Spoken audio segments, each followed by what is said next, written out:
É só pra não gritar, amor. Não, o Gabriel.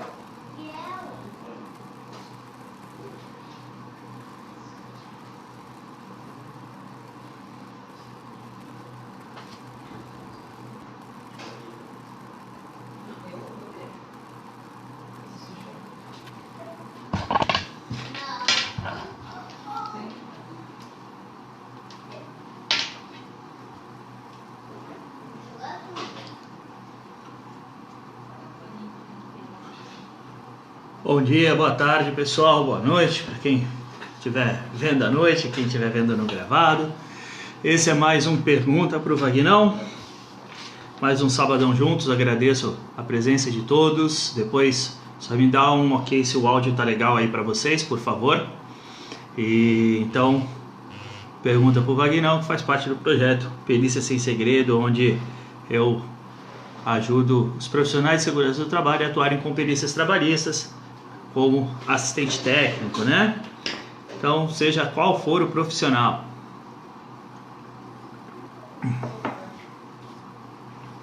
Então, pessoal do curso Expert em Perícia, aí, legal, obrigado. Fernando, Álvaro, show de bola. Boa tarde, Daniele. Lembrando que a gente está aqui no Facebook e no Instagram também.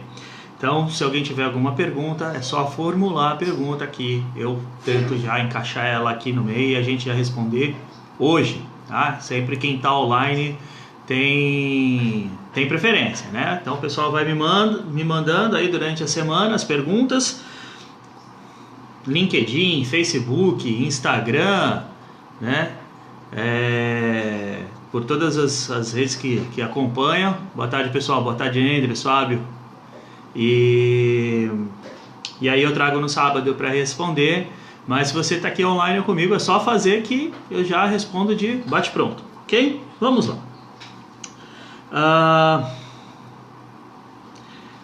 Área de risco para o abastecimento de aeronaves é 15 metros? Me mandaram uma pergunta depois da live que a gente fez sobre condições de exposição de risco, né? Área de risco para abastecimento de aeronaves, 15 metros?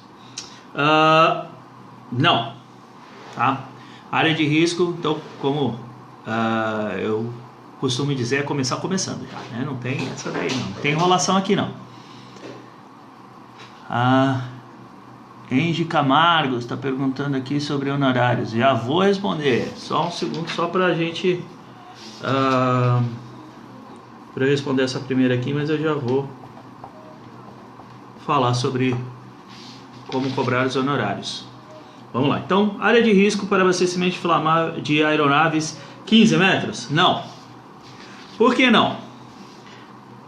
No anexo 2 da NR16, que trata sobre periculosidade, a área de risco para abastecimento de aeronaves ela não é muito bem definida, porque ela tem lá no quadro do item 3, abastecimento de aeronaves, é o item J, né? A linha J. Abastecimento de aeronave, área de risco, toda a área de operação. Legal. Qual é a área de operação? E aí? É o pátio inteiro do aeroporto? É a área de operação? É a área onde a aeronave opera, né? Todo o pátio, o hangar, né? E aí? Então, a gente não dá para se basear na linha J que fala do abastecimento de aeronaves, porque ela não é específica. Então, nós temos que fazer uma segunda análise referente ao assunto. Então a gente entra na questão do abastecimento de inflamáveis líquidos e enchimento de vasilhame. Quando você está abastecendo uma aeronave ou um veículo que seja, né, um tanque de consumo de qualquer tipo de equipamento que consuma algum combustível, você está enchendo um vasilhame. Pô, Vagnão, mas é o tanque do equipamento. Tá, não deixa de ser um vasilhame. Por definição, não deixa de ser um vasilhame, né? Então, você está abastecendo você está enchendo um vasilhame. Então, para ambos, né, abastecimento de inflamáveis líquidos ou enchimento de vasilhames, a área de risco determinada no quadro do item 3 é de 7,5 metros de raio, com centro no bico de enchimento. Então, aonde que está o bico de enchimento? Está no bocal do tanque. Ali é o centro do raio de 7,5 metros, que é a área de risco. Qualquer coisa qualquer pessoa executando atividade dentro desse raio fica caracterizada a periculosidade. Então isso daí está na linha Q do quadro do item 3 da NR16 e a linha L, tá? Que fala do abastecimento de inflamáveis e do enchimento de vasilhames. Ambos determinam 7,5 metros como área de risco, com centro no ponto de enchimento, né? No bico de enchimento. Onde está o bico? Está no bocal da aeronave. Deixa eu tirar da minha cara aqui, né? O bico está no bocal da aeronave. Então, daqui um raio de 7,5 metros. Essa é a área de risco gerada pelo abastecimento de aeronaves. Tá, e para quem está dentro da aeronave? Se for uma aeronave de grande porte, né, de maior porte, esse 7,5 metros não vai afligir quem está dentro da aeronave. Se for uma aeronave de pequeno porte, pode ser que atinja, mas tem uma súmula que determina que não fica caracterizada a periculosidade para esse tipo de caso, quando a periculosidade para os tripulantes da aeronave ou pessoas que realizam atividades complementares ali dentro. Então, limpeza, manutenção dentro da aeronave, se está dentro, não caracteriza. Ok? Então, sobre periculosidade para abastecimento de aeronaves, é isso daí. Grande Luiz Aranha, tive o prazer de trabalhar com esse camarada. Espero que esteja tudo bem contigo, meu amigo. Se tiver alguma pergunta e quiser falar alguma coisa, é só dar um toque aí, meu cara. Vamos lá. Fizeram a pergunta aqui no Instagram. Sou novato na área e gostaria de saber como cobrar honorários de engenharia. Legal. Então, honorários. Como é que a gente cobra honorário para acompanhar uma perícia? Tem várias coisas a serem levadas em consideração quando você vai cobrar um honorário para uma perícia. Então, existem alguns fatores que você precisa avaliar para poder entender aonde você pode chegar com os seus honorários, até onde você pode ir com a cobrança de honorários, né? Então, alguns desses fatores: o tamanho do processo. Então, é um processo de grande monta, né, com um alto valor. O tamanho do pedido, porque às vezes o processo é de 500 mil, um processo com valor elevado, bem elevado, mas o pedido de insalubridade ou periculosidade, que é onde você vai atuar, tem um valor pequeno ali, 30 mil só. Ela é a menor parte do processo, então não dá para tu explorar muitos honorários nesse caso, né? Então tem que entender o tamanho do processo, o tamanho do pedido, o tamanho do cliente. Então você vai atuar em favor de um reclamante, por exemplo. A pessoa está pedindo assistência judiciária gratuita? Tá. Ela realmente precisa? Porque hoje em dia, no Brasil, assistência judiciária gratuita todo mundo pede, né? Quem precisa e quem não precisa, infelizmente. Mas então assim, ela está pedindo a JG? Sim. Ela realmente não tem condições de arcar com honorários? Não tem. Você vai pedir R$2.000, R$2.500 num honorário desse? Você não vai pegar o serviço, né? Você não vai pegar a perícia para fazer. Por quê? Porque é incompatível com o cliente, com a pessoa que está querendo a perícia. Por mais que ela tenha aí para receber uma grande verba, é incompatível com o valor. Mesmo porque o assistente técnico, ele não recebe no final do processo, ele recebe durante o processo vai acontecendo. Então a pessoa ainda não recebeu aquela verba do processo. Então não dá para usar esse parâmetro para fazer o pedido dos honorários, né? Oi, Grace, seja bem-vinda, obrigado por vir aqui, viu? A gente estava conversando agora no LinkedIn. Ana, seja bem-vinda também, boa tarde. Então, você não pode, mas o pedido é de 500 mil, o cara tem dinheiro para me pagar 2.500. Não, ele vai ter dinheiro se ele ganhar os 500 mil e no final do processo, trânsito em julgado, o que pode demorar anos, né? Então, você não tem que levar isso em consideração, você tem que levar em consideração a condição atual do teu cliente, né? Então, entender se ele é de grande porte, de pequeno porte, o tamanho do processo, o tamanho do pedido, qual a carga de trabalho que você vai ter para acompanhar aquele caso. Então, quantas horas eu vou gastar para acompanhar aquele caso, né? Falar, mas eu não tenho experiência, eu vou gastar muito mais tempo de quem tem experiência. Sim, mas aí é uma condição pessoal sua, né? Num caso desses, quanto tempo se gastaria para fazer um acompanhamento de uma perícia, né? Ah, não, vou gastar aí 4 horas para fazer uma análise dos autos, ou 6 horas para fazer uma análise dos autos, de toda a documentação. Vou gastar mais umas 2 horas para traçar toda a estratégia realmente de atuação no caso. Então, a estratégia para o caso, para dar assessoria para o advogado, que é meu parceiro, ou o advogado do caso, da empresa. A estratégia da perícia, né? Tem que ter estratégia, não adianta ir acompanhar a perícia como quem chegou ali caiu de paraquedas, porque não vai dar resultado, então tem que ter a estratégia da perícia. Formulação dos quesitos. Quanto tempo vai acompanhar a perícia? Mais umas 2 horas aí para a perícia? Então, a gente já tem aí 10 horas. Quanto tempo eu vou gastar para elaborar um parecer técnico? Mais umas 3, 4 horas, 14 horas. Fazer a impugnação do perito, vamos fechar aí 16 horas, né? 16 horas de trabalho, uma carga de trabalho que não é pequena, né? Você imagina só, você pegar um assunto para você trabalhar durante 2 dias completos, sem ver nem nada sobre o outro assunto. Então, não é uma carga de trabalho baixa, 16 horas. Então, você tem que entender isso. Fala, não, é um caso mais simples, onde eu vou gastar aí 6 horas para fazer, vou gastar 8 horas para fazer. Quanto mais experiência, mais rápido você faz, né? Então, tem que ponderar essa questão também. Que às vezes a minha inexperiência de acompanhar um caso faz com que eu gaste muitas horas para fazer aquele acompanhamento.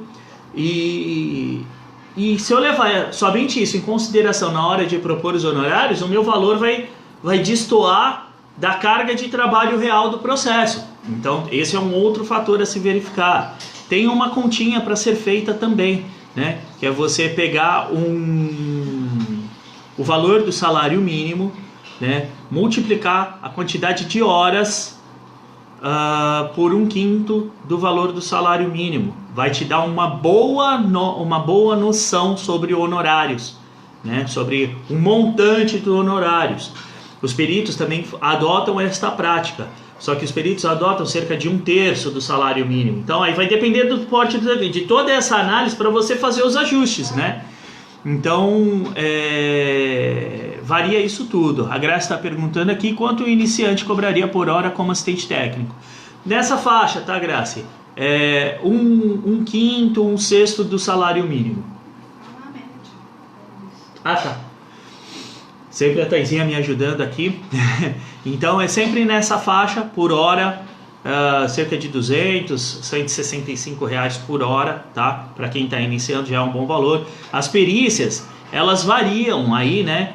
Pro assistente técnico, em geral, perícias comuns, casos habituais, né? Tirando os pontos fora da curva de processos plurítimos, né? Onde você tem vários reclamantes, processos coletivos, ou processos de grande monta, os valores de honorários vão girar na faixa de 500 a 3 mil reais, tá? Para o que é habitual. 3 mil reais já é um valor bem legal assim, para um assistente técnico na atualidade.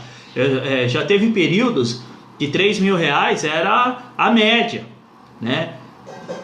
Economia difícil, as empresas cada vez segurando mais, o profissional tem que se atentar a isso e se adequar. Porque não adianta, não, meu trabalho eu considero super espetacular, porque eu sou o suprassumo da inteligência e eu vou cobrar 5 mil reais pelo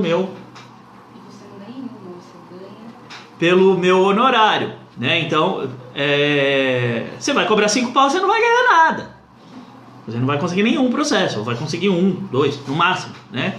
E lembrando que para quem ainda não está acostumado aqui com a gente no Pergunta pro Vagnão, aqui é bastante interação, realmente pergunta e resposta, e às vezes eu paro o que eu estou falando para escutar a Thaís, porque ela lembra das coisas e vem aqui e fala, fala sobre isso e tal. E aqui é interação total também. E para quem ainda não sabe, a Thaís é a minha esposa, que ela faz comigo o projeto, ela me ajuda no projeto. Então, depende. Às vezes não adianta você ganhar 5 mil em uma e ficar 3 meses sem fazer uma perícia, né? Vale mais você ganhar 500 em 10 perícias, em 20 perícias e ter um grande número de cliente, né? Por mais que no montante seja até empatado ou até menos, mas você tem mais clientes, então a chance disso gerar maior número de perícias ao longo prazo acaba sendo maior, né? E é isso que eu ensino no curso. Quê? E é isso que eu ensino no curso. Não entendi. E é isso que eu ensino no curso. Né? E então às vezes é mais importante você ter um maior número de clientes para ter um maior fluxo de casos para atuar, para ganhar experiência, inclusive. Não adianta eu fazer um caso de 5 pau, não ganho tanta experiência, e aí quando chega um outro caso eu não sei o que fazer. Eu não consigo dar o resultado, não vou ter aquele cliente de novo. Então às vezes vale a pena receber menos, mas ganhar um fluxo grande para ganhar bastante experiência e aí começar a cobrar mais, né? A Graça está perguntando 3 mil por laudo? Sim, Graça, é por processo. Os honorários você define por processo, a não ser que você feche um contrato com um escritório ou uma empresa que tem um grande número de processos, né? Aí você pode definir um valor de prestação de serviço mensal, como uma assessoria, como uma consultoria, fala, olha, eu vou verificar todos os casos que você tem e eu cobro para você 5 mil reais mensais para eu fazer essa análise para você. Então aí você tem um contrato de prestação de serviços. Caso contrário, é por processo. Então, tem outro dia conversando com um profissional, falei, mas e aí como é que você atua? Ele falou, não, eu presto serviço para um escritório onde eles me garantem 10 mil por mês. Desculpa, eles me garantem 10 perícias por mês. E eles me pagam 500 reais por perícia. Então, só deles eu já tenho garantido na minha renda 5 mil reais por mês. Então tá tudo certo. Para ele tá ótimo isso. 5 mil reais é um bom salário, né? E aí ele vai buscando outros clientes. Então, você ter um fluxo de clientes para você ter um fluxo de processos e aí você conseguir ir crescendo dentro da atividade, né? E é isso que eu ensino no curso Expert em Perícias. Tem várias pessoas aqui que estão fazendo o curso comigo. E então é isso que eu ensino no curso, né? Como você cobrar e como você realmente ampliar o seu universo de atuação. Porque não é fazendo uma perícia que você vai ter um bom resultado, né? Você tem que ter uma rotatividade para você ir crescendo de forma sustentável dentro da área, né? Lembrando que é para o assistente técnico, né? É o assistente técnico. Os valores cobrados pelo perito são diferentes, porque a atividade do perito tem requisitos um pouco diferentes do assistente, né? E a forma como ele se relaciona com as partes é diferente. Quem paga o perito, quando ele recebe, isso tudo é levado em consideração, né? Então, isso é para o assistente técnico. Só com relação ao recebimento, só para recordar, né? O perito ele só recebe ao final do processo, trânsito em julgado, tá? Então pode demorar 5, 6 anos. Por isso que às vezes o honorário tem que ser maior também para compensar esse período sem receber, né? O assistente técnico não, né? Normalmente o assistente técnico recebe o montante assim que acaba o processo, ou 30 dias depois de acabar a sua atuação, não o processo, a sua atuação dentro do processo. Então, entregou o parecer técnico ou acompanhou a perícia, 30 dias depois recebe tudo ou recebe uma parte, né? Você acorda com o seu cliente, mas ele recebe muito mais rápido que o perito normalmente. O Fábio está perguntando aqui, o perito na avaliação de campo, ele vai se ater só em avaliar o que foi pedido no processo ou a todos os riscos inerentes à profissão? Ótima pergunta, Fábio. Então vamos lá. Quando o perito vai fazer a avaliação de campo, o que ele tem que ver, né? Somente o que foi pedido ou ele pode ver todos os riscos envolvidos? O perito ele tem que cumprir, isso está no Código de Processo Civil, tá? Escrupulosamente o encargo que lhe foi acometido. Ou seja, ele tem que fazer o que lhe foi pedido pelo juiz. Então ele não pode sair avaliando o que ele quer. Se o pedido do juiz, se o juiz determinou que ele avalie insalubridade, ele vai avaliar insalubridade, independente do que está no pedido. Aí sim ele pode avaliar todos os aspectos sobre insalubridade. Por quê? Porque o juiz não determinou que fosse avaliado um único aspecto. O juiz determinou que fosse avaliada insalubridade. E para avaliar insalubridade, ele tem que avaliar como um todo. Se o juiz determinou que fosse somente periculosidade, ele só vai avaliar a periculosidade. Pô, mas tem um ruído de 110 decibéis no local que o cara trabalha. Não importa. Ele não pode avaliar porque o pedido do juiz não foi de periculosidade. Eu já atuei em casos onde, na ata de audiência, o juiz determinou somente insalubridade. Não sei se o juiz só determinou isso, ou se foi um erro de digitação da ata. O fato é que, na ata, que é o documento legal, estava escrito só insalubridade. E aí a gente foi fazer a perícia, né? E eu até estava acompanhado de um técnico, um colega de profissão, um técnico que estava aprendendo ali. E aí o juiz começou a ver as coisas de periculosidade. E ele só determinou insalubridade. Eu falei, doutor, mas o senhor está avaliando periculosidade? Estou avaliando, no processo tenho pedido. Eu falei, mas na ata está só insalubridade. Não, mas no processo tem periculosidade também. Eu falei, não, mas a determinação do juiz é que seja vista insalubridade, não periculosidade. E aí o perito ficou meio assim e tal, e falou, não, eu vou ver o que eu vou fazer.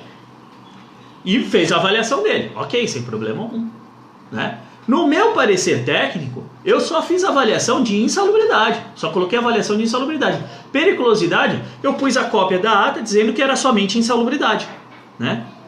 E aí o juiz determinou uma nova perícia no local, porque precisava ser vista a periculosidade que estava escrito no processo. E teve um outro caso onde o pedido era para ter sido de insalubridade e periculosidade, e o advogado só citou a periculosidade. Então estava na ata, e aí o perito fazendo periculosidade, e o reclamante falando de ruído, de calor e tal. E aí o perito falou, mas peraí, para que você está falando tanto de ruído, né? O teu pedido é de periculosidade. Ele falou, não, doutor, mas tem esse negócio do ruído também, eu falei para o advogado lá.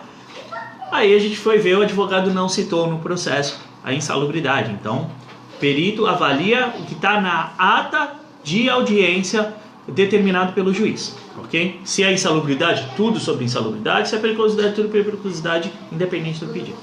Fechado, Fábio? A Graça está perguntando assim, minha dúvida em relação a esse valor dos honorários, se já estaria incluso o aluguel dos aparelhos de medição, caso necessário da análise quantitativa. Então, Graça, assistente técnico, em geral, não realiza a avaliação quantitativa na perícia. Quem faz é o perito. O assistente técnico não. Assistente técnico, se ele é do reclamante, ele vai utilizar as medições feitas pelo perito.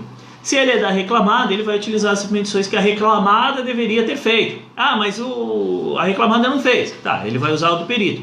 Por quê? Durante a perícia, o perito, ele é um funcionário da Justiça do Trabalho. Durante a perícia, né? Ele é um funcionário da Justiça do Trabalho, ele tem fé pública para fazer aquela atividade. Então, considera-se que o que ele está fazendo é isento, né, em favorecer qualquer uma das partes. O assistente técnico, ele é pago pela parte. Então, a medição que ele realiza não tem grande validade frente a outra parte, né? Então, se o assistente técnico do reclamante fazer uma medição, o assistente técnico da reclamada, essa medição para ele não vale de nada, porque ela está defendendo os interesses do reclamante, né? Então, ou utiliza a sua documentação de segurança da empresa, como por exemplo um LTCAT, que aí tem a assinatura de um profissional legalmente habilitado, a RT recolhida, né? É um laudo realmente feito da condição do ambiente de trabalho. Fala, mas é da empresa, atende aos interesses da empresa. Não deveria, deve ser um laudo isento, mesmo porque o profissional que assina o laudo deveria recolher uma RT junto ao CREA, dizendo que se responsabiliza tecnicamente por aquilo ali. Então ele não vai escrever mentiras, né? Esse é o que é o certo, né? A gente trabalha com o que é correto. E então esse documento pode ser utilizado. E no caso, mas mais do que isso, quem faz é o perito. O assistente técnico não precisa fazer medições durante a perícia, tá? Então não tem custos com aluguéis de equipamentos para fazer a perícia. Vamos lá. Vamos seguir aqui. Até vou usar a pergunta que você fez lá no LinkedIn para mim, Graça. O assistente técnico precisa ter cadastro nos tribunais regionais de trabalho para atuar? Não. Quem tem cadastro é o perito. O assistente técnico não precisa fazer nenhum tipo de cadastro nos tribunais regionais. O assistente técnico ele é uma pessoa de confiança da parte e que deva ter proficiência no assunto. Então, a tratativa com a parte que está te contratando não tem nada a ver com a Justiça do Trabalho, com ninguém. É só você e a parte. Então, se é você e o reclamante, é o que você tratar com o reclamante ou com o advogado dele, né? E com a reclamada é a mesma coisa. Então, assistente técnico não precisa fazer cadastro em nenhum lugar. Lembrando que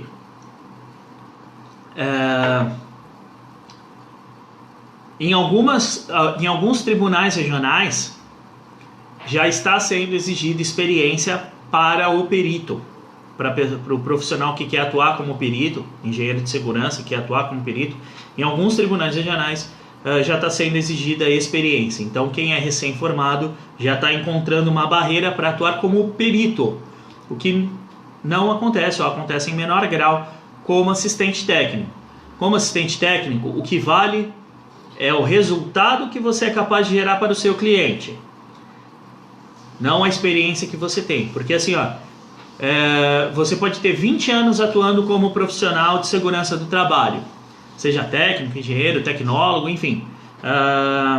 Se você não tiver experiências como perito, ou com perícias, né? Não como perito, com perícias, você não tiver experiência como perícias, a sua capacidade de gerar resultados vai ser menor do que alguém que tem 6 meses de experiência, mas já acompanhou alguma perícia. Por quê? Porque tem todos os trâmites que estão envolvidos em sua perícia, a forma correta de acompanhar a perícia, a forma correta de traçar a estratégia, como produzir as manifestações.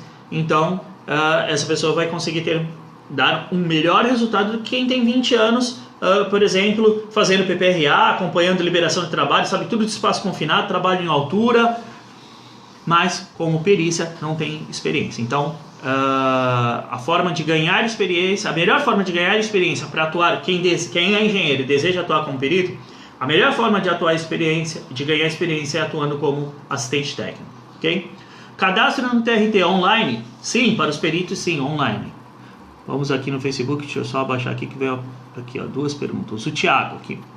Sou assistente técnico em perícias e tenho empresa em São Carlos, São Paulo. Gostaria de parabenizar pelos vídeos. Obrigado, Thiago. Show de bola, cara. Parabéns pela sua atuação aí também. Depois manda pra mim qual que é a tua empresa e tal, pra gente trocar figurinha aí. Sempre precisa conhecer, fazer network é fundamental na nossa área, tá, gente?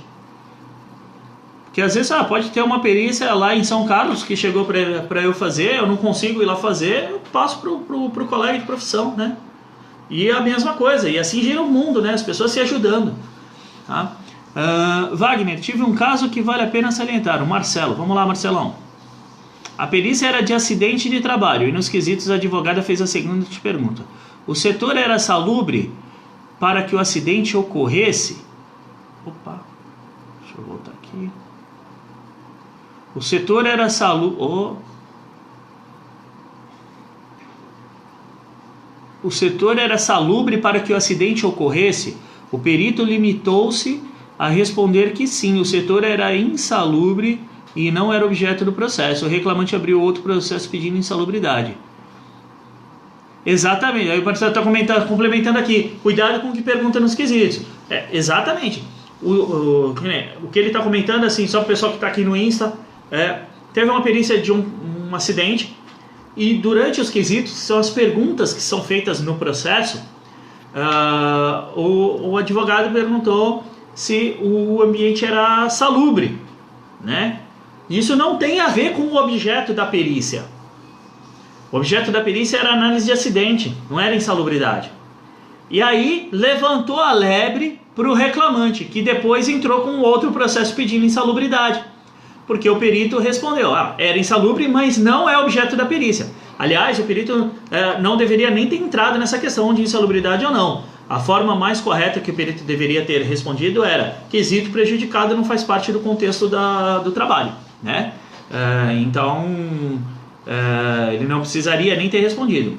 Mas os quesitos, eu costumo dizer que a atuação em uma perícia trabalhista é como se fosse um grande jogo de xadrez, né? Onde o foco do assistente do reclamante vai ser um, o foco do assistente da reclamada vai ser outro e o foco do perito vai ser outro, né? Então, a formulação dos quesitos, ela deve ser estratégica para você, por exemplo, nos quesitos regulares que são apresentados antes da perícia. Para quem tem dúvida, no meu canal do YouTube tem uma aula só de quesitos. É só entrar lá no YouTube, Perícia Sem Segredo, e buscar lá. Tem uma aula só de quesitos. Então, os quesitos é estratégico. O quesito que é realizado antes da perícia, a estratégia dele tem que ser de longo prazo. Por quê? Ele deve já abordar as questões da perícia, já serem formulados com foco no que vai ser visto na perícia, na estratégia que está sendo definida para o acompanhamento da perícia. Então, não é simplesmente sair perguntando o que dá na telha. Por quê? Porque senão pode ser um verdadeiro tiro no pé, como foi nesse caso. O advogado fez uma pergunta mal formulada e levantou a lebre, e a empresa sofreu um novo processo, só que dessa vez de insalubridade. Então, tem que ficar muito ligado em como fazer as perguntas, né? E o pessoal que faz o curso comigo, um dos bônus que eu dou no curso é um guia com 250 quesitos para a pessoa utilizar nas suas manifestações, né? E saber o que perguntar, quando perguntar e como perguntar. Isso é fundamental. E quesito é estratégia. Pode ser de longo prazo, que são os quesitos antes da perícia, e pode ser de curto prazo, que são os quesitos depois, que é imediatamente ali. E fora os quesitos que são feitos durante a perícia, né? Então, quesitos tem que tomar muito cuidado. O Thiago está comentando aqui: grande abraço, pessoas como você nos engrandece e muito, principalmente conhecendo. Poxa, Thiago, show de bola, cara. O prazer é meu de a gente poder dividir informações, dividir conhecimento, porque tenho certeza, quando eu venho aqui me propor para dividir alguma coisa com vocês, eu aprendo muito também. Então, essa troca aqui para mim é riquíssima. É o que eu mais gosto de fazer dentro do projeto Perícia Sem Segredo. Uma das coisas que eu mais gosto é o Pergunta pro Vagnão, porque é justamente esse contato mais próximo que a gente pode ter. Como iniciar na área sendo recém-formado? Capacitando-se. A capacitação é o ponto-chave para você iniciar na área, mesmo sem ter experiência, mesmo sendo recém-formado. Todo perito da justiça, todo assistente técnico que começou, porque que seja mais experiente, quando ele começou, sabe quantas perícias que ele tinha? Eu vou fazer aqui para vocês, ó, bem grandão.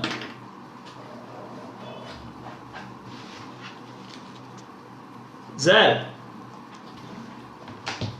Não tinha nenhuma. Mas ele começou, e aí ele teve 100% a mais de experiência do que ele tinha no dia anterior, né? Então, gente, é capacitação. Capacitação, estudar muito, demanda muito estudo, dedicação, se capacitar e acreditar que você realmente possa fazer a diferença nesse mercado, atuando como assistente técnico, nessa profissão, né? Quando você acredita, você se capacita, você se prepara e corre atrás, que não adianta ficar esperando cair do céu, porque não vai cair. Nenhum advogado vai vir bater na tua porta e falar: pô, faz uma perícia para mim, por favor. Não vai, você tem que ir atrás, né? As coisas acontecem, né? Lembrando que é uma carreira que você vai construir, né? Então, a carreira ela não se constrói da noite para o dia. No começo de construção de qualquer carreira, as coisas são mais difíceis, né? Demanda muito estudo, muito empenho. A gente tem diversas histórias por aí de pessoas que começaram como estagiárias dentro da empresa, às vezes jovem aprendiz ralando e chegou à presidência da empresa, né? Fala: pô, Wagner, mas eu já sou muito velho para isso. Não, cara, não existe idade para começar. Existe disposição, atitude, isso existe, né? Para quem não conhece, dá uma olhadinha, procura lá, só jogar lá no Google, tá? A história do fundador da KFC, que é uma rede de fast food americano, de franguinho frito, uma delícia inclusive. Ele começou com mais de 60 anos de idade e o cara construiu um império. Então assim, ó, é uma carreira que você vai começar. Então, como toda carreira, no começo é muito empenho, dedicação, capacitação, correr atrás realmente que as coisas acontecem. Lembrando também que quem atua com assistência técnica, né, em perícias, dificilmente trabalha só com isso. Por quê? Porque não é todo mês que você vai ter um cliente ali para te contratar. Pode ser que tenha um mês que os teus clientes não tenham perícia e que você não conseguiu um cliente novo. Ou a sua empresa, a empresa em que você trabalha, naquele mês não teve nenhuma perícia. Então, a perícia, para quem atua com perícias trabalhistas como assistente técnico, é normal que se faça atividades complementares. Então, quem é engenheiro de segurança ou técnico em segurança, então dar consultoria em outros assuntos, né? Elaboração de documentos, cursos relacionados à área. Então, é muito comum. Para quem tem outras qualificações, por exemplo, é muito comum um técnico de segurança ser técnico em meio ambiente também. Então, fazer análise ambiental, perícia ambiental também. Então, as atividades elas se complementam e assim você forma a sua carreira. Mas não é do dia para a noite. E uma dica que eu dou é o curso Expert em Perícia para quem quer ser assistente técnico. A Graça está comentando aqui, fala um pouco sobre prospecção de clientes para quem está começando. Prospecção de clientes. A prospecção de clientes, ela na assistência técnica, ela tem que ser ativa. Esse é o principal ponto da prospecção de clientes. Ela deve ser ativa, ou seja, você deve provocar o cliente para que ele veja o valor no seu trabalho e contrate você. E como é que você provoca o cliente? Bom, existem hoje em dia diversas ferramentas de marketing digital para isso, né? E você provoca o cliente com conhecimento. Então, não adianta você ter o melhor marqueteiro do mundo se você não tem conhecimento. E não adianta você ter conhecimento se você não consegue mostrar isso para as pessoas, tá? Então, fomentar as redes sociais, e hoje em dia está todo mundo muito ligado nas redes sociais, é uma excelente forma de começar a fazer prospecção de clientes, porque você começa a se mostrar dentro do cenário, né, do mercado de perícia. Além disso, existem plataformas... ia falar disso agora. Existem plataformas para você se cadastrar, onde você se coloca à disposição para fazer perícias. Essas plataformas são chamadas de logísticas de perícia, né? Onde a plataforma faz o intercâmbio entre o profissional e a demanda, seja por escritório ou por uma empresa. A diferença é que ali você se cadastra e fica esperando, não é ativo, é passivo isso, né? A passiva você vai buscar, você vai procurar os clientes, e locais para você fazer isso LinkedIn, Jus Brasil, que é um site que eu falo muito, que é muito bom, porque lá você tem nome dos advogados, contato das empresas que têm mais demanda, escritórios que têm muita demanda. Então, é um ótimo lugar para pesquisa, para você achar o cliente, conseguir o contato e ligar e falar: oi, tudo bem? Eu sou fulano de tal, estou com uma assistência pericial, a gente pode falar sobre parcerias? Eu tenho um trabalho diferenciado que eu faço que eu gostaria de demonstrar para você, tenho certeza que você vai se surpreender. Então, é dessa forma, né? Instagram, Facebook, Google.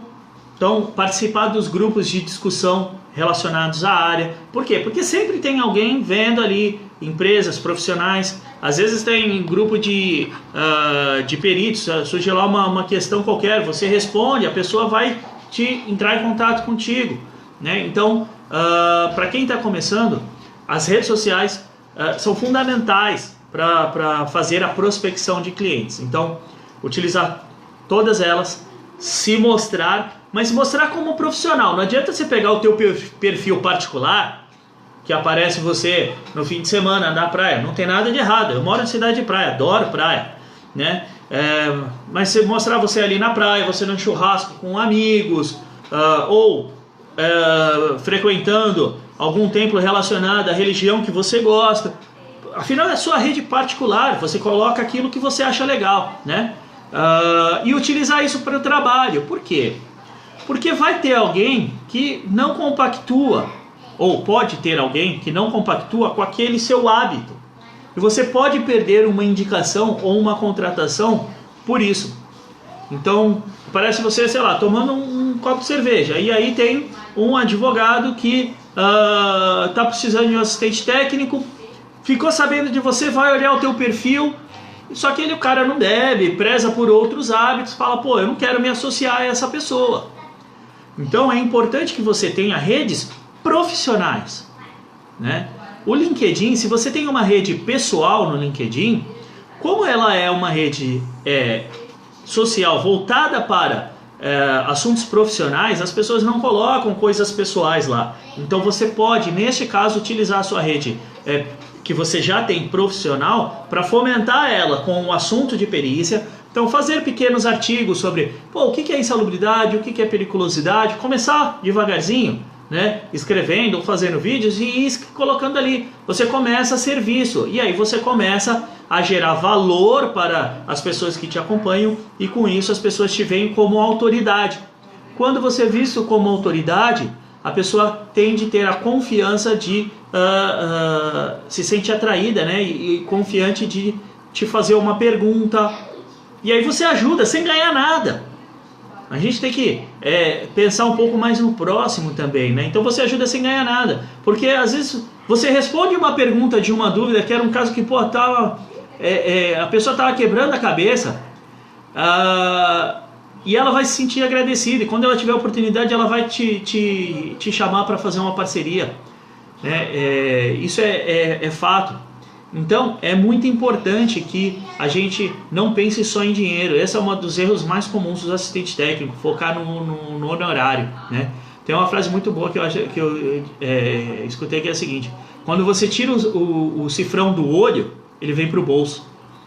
Então, você só focar no honorário, você não vai crescer. Você cresce quando você foca realmente em gerar valor e com isso dividir o seu conhecimento e aí você ser visto como autoridade, ok? Essa semana eu fiz uma análise de uma atividade insalubre para as atividades de piscina. Era um professor de natação. Foi até uma pergunta de um aluno do curso Expert em Perícia, né? E aí me fizeram uma pergunta muito curiosa, achei muito curiosa, né? Se eu utilizei alguma ferramenta para fazer a análise do caso da piscina, né? Então, só para quem não viu, contextualizar, um aluno perguntou sobre insalubridade, se a atividade de professor de natação é insalubre, que foi até uma pergunta de concurso e tal, e aí eu fiz uma análise em cima disso, dizendo que pode ser sim, né? Não só professor de natação, hidroginástica, salva-vidas e tal. Então, e aí me perguntaram se eu fiz alguma análise para fazer esse caso. Na verdade, com a experiência que eu adquiri ao longo dos anos, eu já consigo fazer esse tipo de análise de uma forma mais prática, né? Então eu escrevo e aí eu já começo, abro a legislação e as informações naturalmente vêm, porque já está dentro da minha cabeça o que eu preciso perguntar para fazer a análise. Mas eu desenvolvi uma ferramenta para isso sim. Então é com base no desenvolvimento que eu tenho ela dentro da minha cabeça, então eu uso ela, né?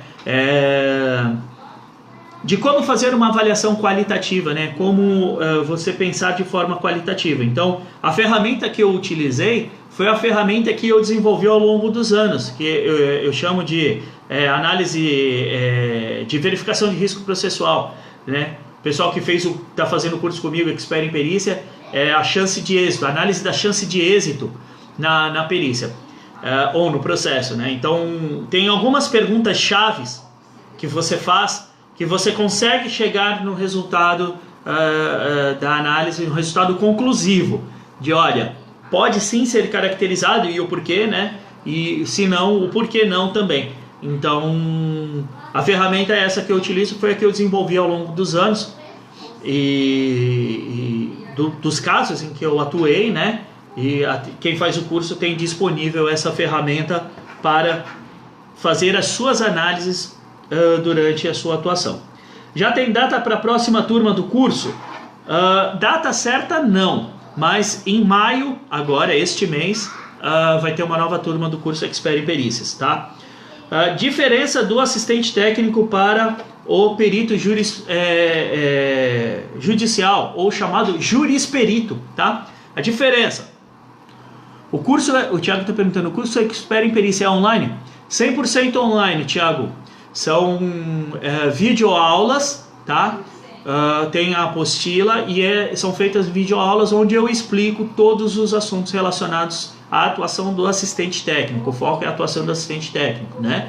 São mais de 100 videoaulas, cerca de 30 horas de duração o curso, e é totalmente online, é uma plataforma exclusiva para isso, onde as pessoas que fazem inscrição ganham um acesso com login e senha e têm acesso a essa plataforma por 1 ano. Além da plataforma, você tem acesso a um grupo de WhatsApp, que é a mentoria que você tem diretamente comigo, através do grupo. Então, você faz as perguntas que você quiser lá que eu respondo. E tem vários bônus no curso. Um deles é o guia com 250 quesitos, a ferramenta de avaliação de chance de êxito nos casos, que eu chamo de verificação de risco processual. Então, tem alguns bônus relacionados também no curso, tá? A Sheila está comentando, a Sheila está aqui no Instagram comentando aqui, videoaulas muito completas. Obrigado, Sheila, show de bola. Então, diferença do assistente técnico para o perito judicial. Bom, a gente tem algumas diferenças básicas, né? Eu vou comentar as principais mesmo porque meu tempo já está indo para o final. Uma das grandes diferenças é a atuação. Então, o jurisperito, o perito judicial, ele atua em favor da justiça do trabalho. Então, o foco dele é olhar o caso sem defender nenhuma das partes. Ele defende o interesse da justiça, que é trazer a realidade do status à tona, ok? O assistente técnico, não. O assistente técnico, ele atua em favor de uma das partes. Ele atua defendendo os interesses de uma das partes. Significa que o cara vende a alma pro diabo, que ele mente, que ele faz o que for preciso para conseguir o resultado que ele quer? Não. Existe uma forma de trabalhar, onde você trabalha de forma ética, de forma íntegra, defendendo os interesses da parte, sem faltar com a verdade. Tá? É como eu sempre... O exemplo mais clássico, que está muito em alta já há algum tempo, é o copo meio cheio, meio vazio. Existem duas formas de você falar a verdade. Ou você olha, ele está meio cheio, ou ele está meio vazio. As duas estão certas, né? O que muda é a ótica com a qual você está analisando o caso. Então, o reclamante analisa, o assistente técnico do reclamante vai analisar o caso de acordo com a ótica do interesse do reclamante. O assistente da reclamada, sob a ótica do interesse da reclamada. E para conseguir o resultado que seja interessante para o reclamante ou para a reclamada, não precisa mentir, não precisa faltar com a verdade, desmerecer o trabalho dos outros, nada disso. Você consegue fazer isso de forma íntegra. Existe uma forma correta para fazer isso. E eu aprendi isso ao longo dos anos a maior parte da minha vida atuei em favor da reclamada, porque eu atuei quase 8 anos numa mesma empresa como assistente técnico, onde eu tive a oportunidade de participar de mais de 1000 processos e entender como é que funciona essa situação, né? Porque eu tinha que defender o interesse da empresa em que eu trabalhava, só que de forma íntegra, de forma ética. E uma das minhas grandes dúvidas quando eu iniciei minha carreira foi como é que eu faço isso, né? E conversando com outros profissionais e com os advogados que eu atuava, eu fui descobrindo como que eu faço isso. Então, uma das coisas que as pessoas que fazem o curso comigo têm acesso é de como fazer isso, né? Então, o assistente técnico tem essa ótica diferente do perito. Uma outra diferença grande é que o perito atua em favor da justiça do trabalho. Ele recebe da justiça do trabalho. E quando que ele recebe? No final do processo. O assistente técnico, ele pode atuar de duas formas. Ou ele é funcionário de uma empresa, tá? Como eu era, regido por um contrato CLT, e aí os seus honorários é o seu salário mensal. Ou ele é um prestador de serviços, né? Onde ele vai fazer um contrato de prestação de serviço com o reclamante ou reclamada, né? E os seus honorários ele vai receber assim que acabar a sua atuação. Ele não precisa esperar o final do processo. Essa é uma outra diferença, né? Você não precisa esperar o final do processo, 4, 5, 6 anos para receber. Eu atuei como perito já um período da minha vida, só para vocês terem ideia. Teve um processo que eu fiz em fevereiro de 2014, eu recebi os honorários em janeiro de 2016, né? Então, pode ser muito demorado. Além disso, no caso do perito, tem uma situação que é a assistência judiciária gratuita. Então, se o reclamante for beneficiado por assistência judiciária gratuita e ele não tiver a perícia favorável, ele tiver que pagar a perícia e não tiver condições de pagar, quem paga é o Estado, é a União. E aí o perito vai receber o valor definido na tabela do Conselho Nacional de Justiça, que é R$1.000. O assistente técnico, ele não tem essa limitação. Ele recebe aquilo que ele acerta com o seu cliente, né? Então, o foco de atuação é diferente. A forma como você se relaciona com o seu cliente é diferente. O cliente do perito é o juiz. Do assistente técnico é o reclamante ou a reclamada, né? Como você analisa o caso, como você dá assessoria. O perito não precisa dar assessoria para o juiz, né?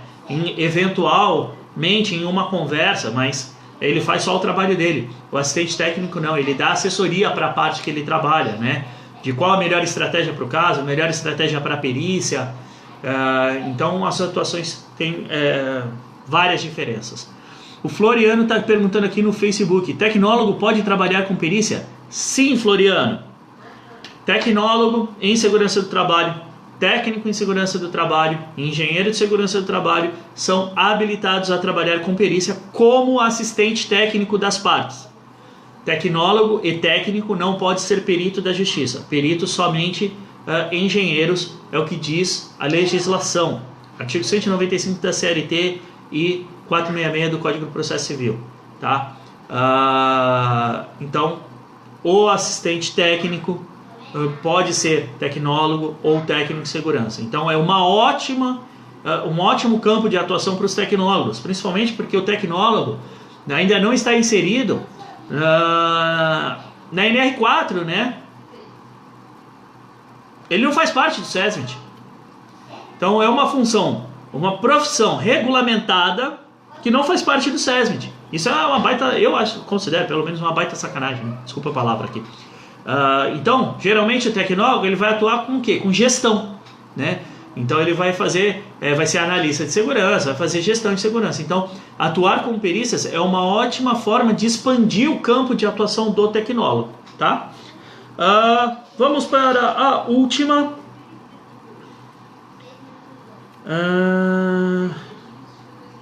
Deixa eu ver aqui uma que seja rapidinho. Bom, tinha uma aqui, se o técnico pode ser, já respondi, o tecnólogo também. O importante das redes sociais foi... Vou por uma rapidinho aqui. Funcionário que faz atividade periculosa sem ser a sua atribuição, tem direito à periculosidade? Sim. Wagner, mas você falou na aula, na terça-feira, de que para caracterizar como habitual e permanente ou intermitente tinha que fazer parte da atribuição. Ok, eu falei isso mesmo. Porém, se ele realiza uma atividade considerada periculosa ou em área de risco, a empresa não inibe essa atuação dele. E mais, tira proveito disso, significa que aquilo só não faz parte da atribuição dele, mas ele faz de forma costumeira. Inclusive a empresa se beneficia. Então caracteriza sim a periculosidade, tá? Habitual, intermitente, permanente, a gente fala que faz parte da atribuição. Mas se a pessoa não faz parte da atribuição, mas ela faz e a empresa não fala nada, também caracteriza, ok? Tem um comentário aqui no Facebook, José Silva aqui. Parabéns pelas lives, com riqueza de conhecimento, pelo menos para mim, iniciante na área de segurança. Às vezes temos 4 horas dentro da sala com inúmeros conteúdos e quando chegamos no local de trabalho fica praticamente inviável de aplicar. As lives geram conhecimento, legal. Então, José, a ideia do projeto é porque justamente dentro dos cursos de técnico em segurança, curso tecnólogo e a pós-graduação em engenharia de segurança do trabalho, o assunto de perícia trabalhista, atividade como assistente técnico, ou ela não é abordada ou é muito pouco abordada. Então a ideia do projeto Perícia Sem Segredo é justamente trazer um novo panorama de atuação para o profissional de segurança do trabalho que não está inserido nos cursos, não sei porquê, né? Aliás, sei, mas fica para outra live, tá? Então, a ideia nossa é justamente dar essa amplitude da atuação do profissional de segurança em uma área que não é ou é muito pouco abordada nos cursos de formação. Mas obrigado pelo reconhecimento e pelo comentário. A Ana está perguntando aqui, você elabora algum contrato de prestação de serviços? Em geral sim, Ana, em geral sim. Um contrato simples, né? Com o escopo de trabalho que vai ser realizado, os valores dos honorários, as condições, formas de pagamento, se tem algum bônus que eu vou proporcionar para o cliente, o bônus, o que acontece se alguma das partes descumprir o contrato, né? Então, um contratinho simples, mas é sempre importante elaborar o contrato, porque você, além de dar um ar mais profissional para a tua atuação, você deixa todo mundo ciente do que está para ser feito, né? Então, fala, mas eu achei que você ia fazer isso para mim. Não, achou não, está escrito no contrato, a gente leu isso aqui em conjunto, a gente acordou isso daqui, nós dois aceitamos, então não tem o achou, tem o contrato, então é importante o contrato, tá bom? Galera, vou ficando por aqui, porque daqui a pouco o Instagram me derruba. Um beijo no coração de todos, um ótimo fim de semana, um ótimo mês para todo mundo, que realmente as coisas comecem a voltar à sua normalidade aos poucos.